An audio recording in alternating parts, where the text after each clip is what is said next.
From the previous video, as you can see, we've managed to put the sling behind our service user and our slide sheet is still in place. So once it's in position, all it takes is one carer from one side. Now all I'm going to do is get one of the inner layers of the slide sheet and I'm going to nice and gently around the lower part of the back, give it a nice pull towards itself, and therefore the slide sheet will then fold in on itself and remove from the service user's back, leaving the sling in position. So I am going to be using my slide sheet in a moment, but I just need to be careful about where I'm placing my slide sheet. So just think of infection control. The last thing you want to do is then go and place it on the floor. So I'm just going to leave it to the side for a moment until I reposition it. So at present, I've now got one part of my sling on one side, one on the other, but as you can see, it's probably not tucked under the bum area as much as we'd like it to. So all I'm going to get is the end of one of my sling. So this is the far one that hooks on the underneath. Same on the other side. I'm going to position myself nicely in front, and all I'm going to do is get the two ends. So all I'm going to do is a bit of to me to you, nice and gently, just so it starts to tuck under the service user's bottom area. So there we are. So now it's been brought into place.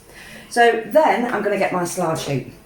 So with my slide sheet, all I need to do is use one end of my slide sheet. So I don't need to fold it. I'm just going to use one end as a tunnel. So I'm going to position myself next to the side of where I'm working, so I'm not overstretching. With my tunnel, with my slide sheet, I'm going to place one side behind the knee area of my service user. So I've got one end of my tunnel and the other. This side, I'm going to feed it up towards the service user's hip. So it's actually placing the slide sheet under the thigh. On this side, I'm going to make sure I tuck the slide sheet under the chair, therefore so I don't kneel on it and cause any injury.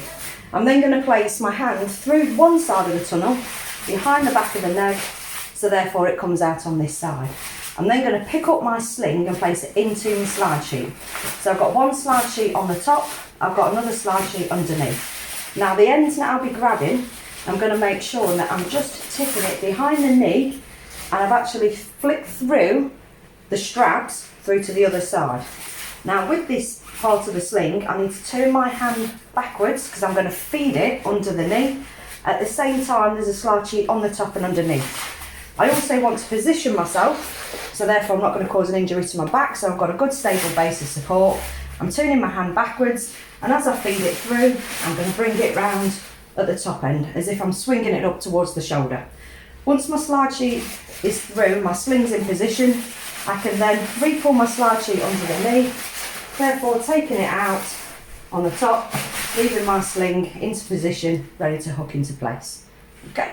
The same applies on the other side, then we're ready to interlock the two, bring it into position.